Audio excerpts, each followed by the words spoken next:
L'art a toujours été un reflet complexe de l'esprit humain, souvent imprégné de mystères et d'énigmes.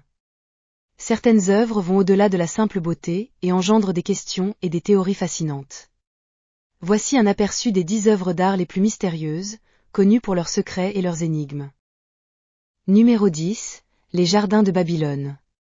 Bien que les jardins suspendus de Babylone ne soient pas une œuvre d'art dans le sens traditionnel du terme, ils sont souvent représentés dans l'art ancien comme des jardins luxuriants en terrasse, réputés pour leur beauté et leur ingéniosité. On suppose qu'ils étaient situés dans la ville antique de Babylone, en Mésopotamie. Leur existence réelle est encore débattue parmi les archéologues et historiens. Aucune preuve archéologique directe n'a été trouvée, ce qui nourrit des débats sur leur véritable emplacement et leur conception. Certains pensent qu'il pourrait être un mythe ou une exagération poétique. Ces représentations artistiques sont exposées dans divers musées et collections, sans emplacement spécifique pour une œuvre unique. Numéro 9, le manuscrit de Voynich. Ce manuscrit médiéval, rédigé en écriture inconnue et illustré de dessins botaniques, médicaux et astronomiques étranges, a été découvert au début du XXe siècle. La langue et le code utilisé restent non déchiffrés, et les illustrations n'ont pas de correspondance connue avec la faune ou la flore réelle. Le manuscrit est considéré comme l'un des textes les plus mystérieux au monde. Sa langue non identifiée et ses illustrations incompréhensibles ont conduit à de nombreuses théories, allant de l'authenticité médiévale à des créations plus récentes ou même des canulars élaborés. Il est actuellement conservé à la bibliothèque Bennec de livres rares et manuscrits de l'université Yale, aux États-Unis. Numéro 8, la résurrection de Lazare. Peinte en 1609, la résurrection de Lazare montre le moment où Jésus-Christ ressuscite Lazare d'entre les morts. L'œuvre est connue pour son utilisation dramatique du clair-obscur et son réalisme intense. Le mystère entoure la façon dont Caravage a capturé cette scène avec une telle intensité émotionnelle. La représentation crue et réaliste contraste avec les représentations plus idéalisées de l'époque, et certains mystères résident dans la façon dont l'artiste a perçu et interprété ce miracle. Numéro 7, la Vénus de Willendorf.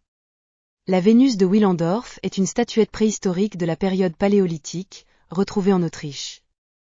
Elle représente une figure féminine aux formes exagérées. La petite sculpture est réalisée en pierre calcaire et date d'environ 28 000 à 25 000 avant notre ère. La fonction exacte de la Vénus de Willendorf reste inconnue. Certains chercheurs la considèrent comme un symbole de fertilité ou une représentation de la beauté idéalisée, mais les véritables intentions de l'artiste demeurent un mystère, d'autant plus que l'auteur de cette œuvre reste inconnu. On peut admirer cette œuvre au Musée d'histoire naturelle de Vienne, en Autriche. Numéro 6, la Joconde. Peinte au début du XVIe siècle, la Joconde est l'une des œuvres les plus célèbres et les plus reconnaissables du monde.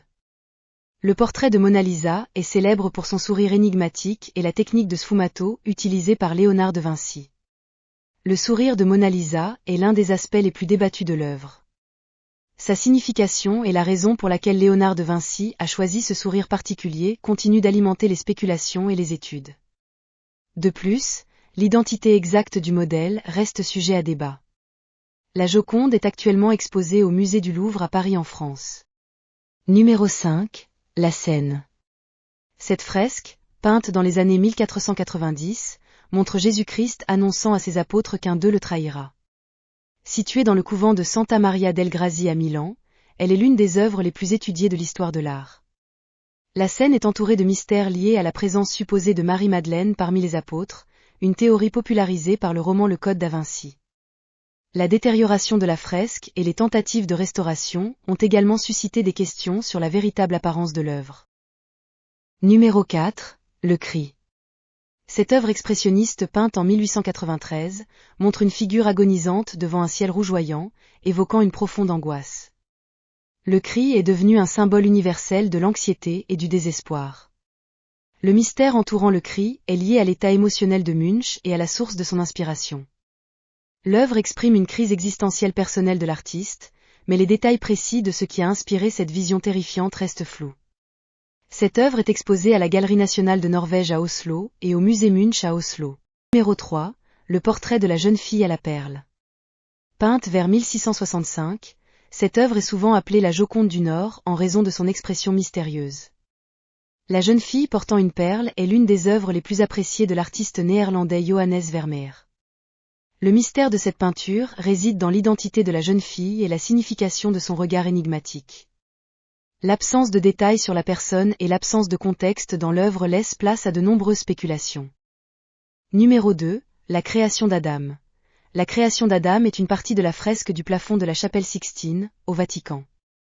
La célèbre scène montre Dieu touchant le doigt d'Adam, symbolisant le don de la vie. Le mystère réside dans l'interprétation du positionnement des figures, notamment le triangle formé par les personnages et les contours dans l'œuvre. Certains voient un symbole mystique ou une allusion à des concepts religieux cachés. Numéro 1, la grande vague de Kanagawa. Cette estampe sur bois, créée par Okusei entre 1829 et 1830, représente une immense vague menaçant des bateaux de pêche avec le mont Fuji en arrière-plan. C'est une œuvre emblématique de l'art japonais.